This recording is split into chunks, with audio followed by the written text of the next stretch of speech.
दोस्तों, मोहन एस्ट्रोलॉजी में आप सभी का स्वागत है।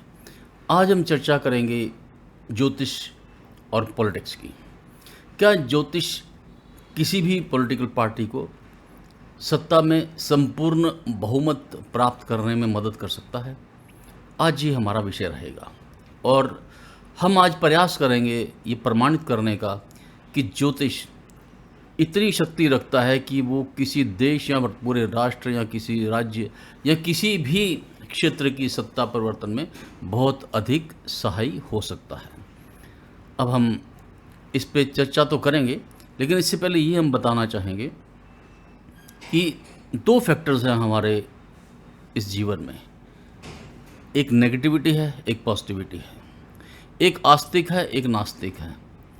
अर्थात जो लोग आस्तिक हैं, जो लोग पॉजिटिव हैं, वो इस संसार को आगे ले जाते हैं, वो इस संसार को सुख प्रदान करते हैं।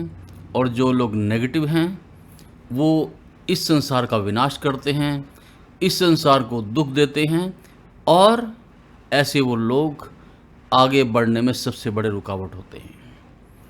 यदि आइंस्टाइन जैसे वैज्ञानिक ये नहीं मानते कि एटम बम बनाया जा सकता है और एक छोटे से एटम से बहुत बड़ी ऊर्जा प्राप्त की जा सकती है, तो ये एटम बम आज संसार में नहीं होता।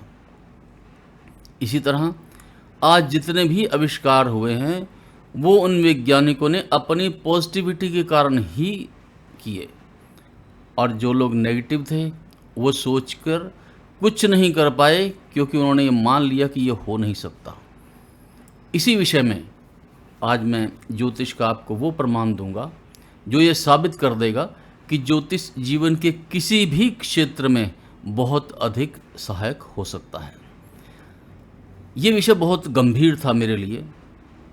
मैंने जब इसके ऊपर कार्य करना शुरू किया तो बहुत सारी अड़चनें भी आई।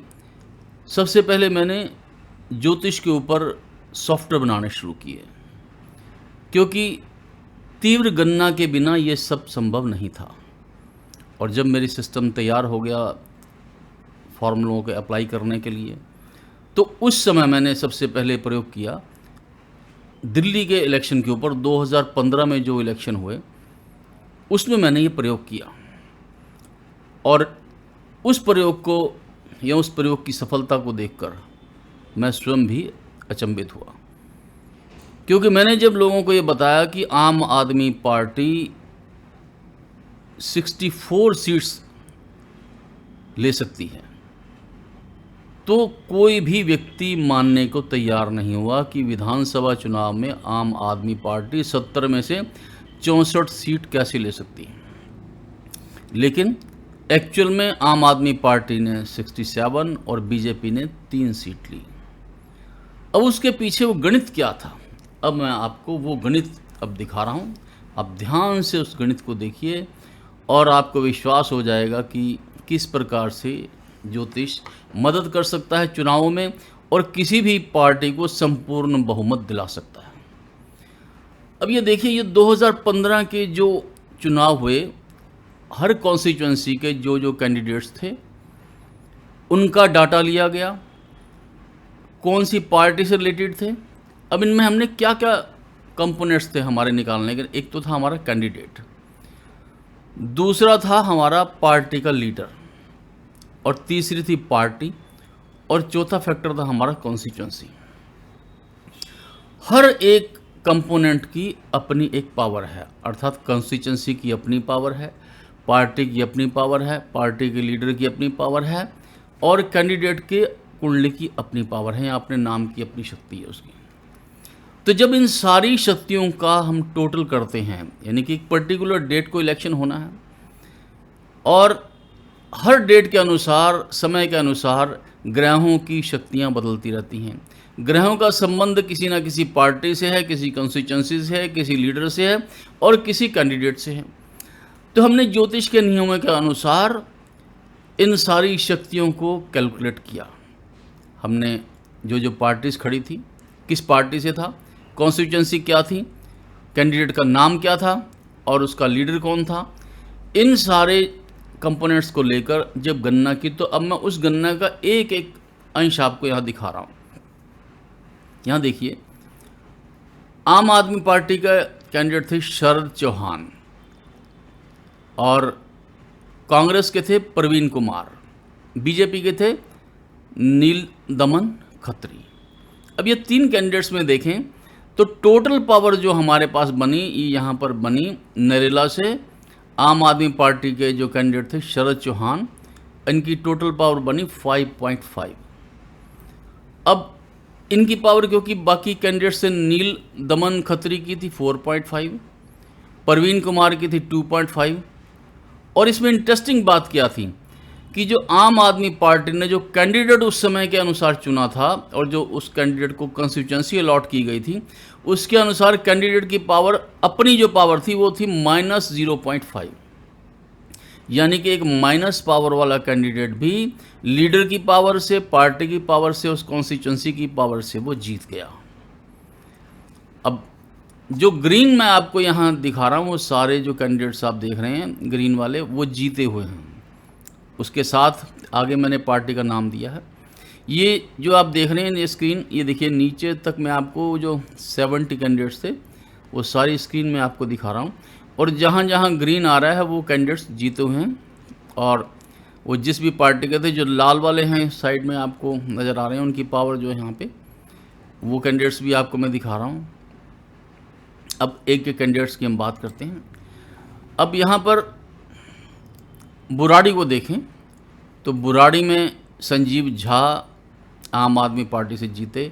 इनकी कैंडिडेट की पावर 0 थी। पार्टी लीडर, पार्टी की पावर और इनका ग्रैंड टोटल, ये महत्वपूर्ण हो गया इस पार्टी, इस कैंडिडेट के साथ। अर्थात जो पार्टी लीडर की पावर थी और पार्टी की पावर थी, वो उस समय इतनी ज़्यादा थी कि किसी को भी वहाँ खड़ा कर दिया गया, वो जीत गया। पहली बात। दूसरी बात, जहाँ पर पार्टी की पावर कम थी कैंडिडेट से, यानी कि कैंडिडेट ही इतना स्ट्रांग था, तो वहाँ पे जो कैंडिडेट जीते, बीजेपी का कैंडिडेट कैसे जीता ये भी हम देखेंगे। जो 3 सीटें बीजेपी को आई, वो 3 सीटों के बारे में भी मैं आपको बताता हूँ। यहाँ पर ये देखिए, बीजेपी का यहाँ जीता विजेंद्र गुप्ता। अब विजेंद्र गुप्ता कैसे जीते कि इनकी अपनी पावर वहाँ पर थी 2। उस समय जो इनका गोचर में नाम की स्थिति के अनुसार जो ग्रह फल था, जो ग्रहों की पावर थी, वो 2 थी।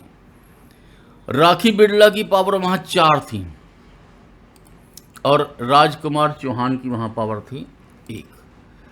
अब टोटल पावर यहाँ देखें, विजेंद्र गुप्ता की 4.5 होने के बावजूद भी अपनी पावर ज़्यादा होने के कारण ये यहाँ पर विजयी हुए। मैं इसको ये मानता हूँ कि यहाँ राखी बिड़ला की पावर, पार्टी की पावर सब कुछ ज़्यादा होने के बावजूद भी कुछ ना कुछ ऐसा विशेष कारण रहा यहाँ पर कि जो यहाँ पे जनता ने, क्योंकि जनता का जो एरिया था ये बीजेपी का एरिया था, यहाँ बड़े ही विचित्र रूप से यहाँ पे विजेंद्र गुप्ता जीते। और जबकि यहाँ पे राखी बिड़ला की पावर ज़्यादा थी, अपनी जो कैंडिडेट की पावर बहुत अच्छी थी इनकी, पार्टी की पावर इक्वल थी, दोनों पार्टी लीडर्स की पावर बराबर थी 2.5, जबकि कांग्रेस की पार्टी लीडर की पावर कम थी। यहाँ पर जो पार्टी पावर थी वो भी ज़्यादा थी वहाँ पर आम आदमी पार्टी के कैंडिडेट की, और कॉन्स्टिट्यूएंसी की जो पावर थी वो फेवर कर रही थी यहाँ पे विजेंद्र गुप्ता को, जबकि कॉन्स्टिट्यूएंसी की पावर जो है राखी बिड़ला को यहाँ फेवर नहीं कर रही थी, ना ही राजकुमार चौहान को यहाँ फेवर कर रही थी। तो यहाँ पर जो कॉन्स्टिट्यूएंसी की पावर और जो कैंडिडेट की पावर और लीडर पावर, ये तीनों मिलाकर यहाँ पर इन्होंने विजय दिला दिया यहाँ विजेंद्र गुप्ता को। इसी तरह आप एक एक यहाँ कैंडिडेट्स की पोजीशन को देखें तो आप देखेंगे ये टोटल जो है, जो मैंने ग्रीन टोटल यहाँ दिखाया है ऊपर से देखें, ये नरेला का टोटल तीनों में सबसे ज़्यादा है। बुराड़ी का टोटल, ये चारों टोटल हम जब मिलाते हैं तो वो बुराड़ी का ज़्यादा है आम आदमी पार्टी का। इसी तरह तिमारपुर का देखें तो यहाँ पर भी टोटल ज़्यादा है तीनों का, आम आदमी पार्टी का सब तीनों में से ज़्यादा है। अब लेते हैं यहाँ पे आदर्श नगर में पवन कुमार, यहाँ भी इनका टोटल ज़्यादा था, 8.5 था। तो ये जितने भी ग्रीन आप देख रहे हैं यहाँ पर, ये मैं आपको दिखा रहा हूँ, ये ग्रीन, ये आम आदमी पार्टी के वो कैंडिडेट्स थे जिनका टोटल तीनों जो पार्टियां थी उनमें ज़्यादा आ रहा था और इसलिए वो विजय घोषित हुए। इसका मतलब बड़ा सिंपल है जो मैं आपको बताना चाहता हूँ। मैं ये कहना चाहता हूँ कि जो कैंडिडेट का सिलेक्शन होता है तो वो सिलेक्शन इस हिसाब से होना चाहिए कि वो कैंडिडेट उस क्षेत्र के लिए पॉजिटिव हो, उसकी पावर ज़्यादा हो उस समय के लिए, जो कॉन्स्टिट्यूंसी, पार्टी लीडर, पार्टी और जो कैंडिडेट है ये आपस में कंपैटिबल होने चाहिए।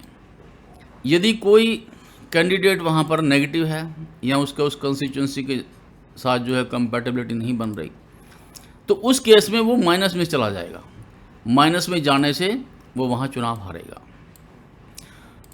कुल मिलाकर ये चीज़ हमें ये बता रही है कि जो पावर है महत्व रखती है, इलेक्शन की डेट है वो महत्व रखती है, क्योंकि इलेक्शन की डेट के ऊपर ही पार्टी लीडर और पार्टी की पावर डिपेंड करती है। जो भी पार्टी सत्ता में होती है उसके हाथ में एक बहुत बड़ी शक्ति है, क्योंकि चुनाव की डेट का बहुत ही महत्व है। चुनाव की डेट से पावर निकलती हैं पार्टी की और कॉन्स्टिट्यूंसी की और पार्टी लीडर की। यदि ऐसी डेट में चुनाव करवाया जाए कि वहाँ सत्तारूढ़ जो पार्टी है उसकी लीडर और पार्टी की पावर ज़्यादा है उस डेट में, तो उसका दोबारा सत्ता में आना निश्चित हो जाता है। और यदि चुनाव गलत डेट को हो जाए जहाँ पे पार्टी लीडर और पार्टी की पावर माइनस में जा रही है, तो उसका वहाँ पर चुनाव हारना निश्चित हो जाता है। मेरा यहाँ पे कहने का तात्पर्य केवल इतना ही है कि जो चुनाव की डेट बहुत महत्वपूर्ण है। चुनाव की डेट के ऊपर बहुत कुछ निर्भर करता है। ये जो 4 फैक्टर मैंने लिए हैं, candidate, leader power, party power, constituency power, ये चारों फैक्टर अपनी अपनी पावर एक पर्टिकुलर डेट में रखते हैं। और यदि ज्योतिष का सहारा लेकर सही उपयुक्त डेट में चुनाव करवाए जाएं तो सत्तारूढ़ पार्टी उससे बहुत अधिक फ़ायदा उठा सकती है। मैंने आगे का जो प्रोजेक्ट है इसको रोक दिया था। वो इसलिए रोक दिया था कि कहीं इस विद्या का दुरुपयोग ना हो, कोई ऐसा नेता, कोई ऐसी पार्टी, कोई इसका गलत इस्तेमाल ना कर सके। केवल धर्मयुक्त और अच्छे लोगों के लिए जो देश को आगे बढ़ाएं, जो देश के लिए एक न्यायपूर्वक प्रणाली दे सकें, ऐसे ही लोगों के लिए ज्योतिष विद्या एक सहारा बननी चाहिए या उनका ज्योतिष विद्या को उनका साथ देना चाहिए। तो अभी मेरा कहने का तात्पर्य है कि क्योंकि आज इलेक्शन के रिज़ल्ट आ रहे हैं और हम देख रहे हैं कि जो परिणाम आपके सामने हैं, हमने ये भविष्यवाणी तो पहले कर ही दी थी कि बीजेपी बहुमत प्राप्त करेगी। हमने निफ्टी की भविष्यवाणी भी की थी कि निफ्टी के रेट ऊपर चले जाएंगे और वो एक सिग्नल है कि बीजेपी सत्ता में दोबारा आ रही है। लेकिन मेरा ये भी आज कहने का एक इस वीडियो को देने का तात्पर्य था कि मैं बता पाऊँ आप लोगों को कि ज्योतिष ना केवल पॉलिटिकल लाइफ में, आपकी व्यक्तिगत लाइफ में भी बहुत महत्व रखती हैं। आपका रोज़ पावर बदलता है। 12 खानों का पावर अलग अलग समय में अलग अलग होता है।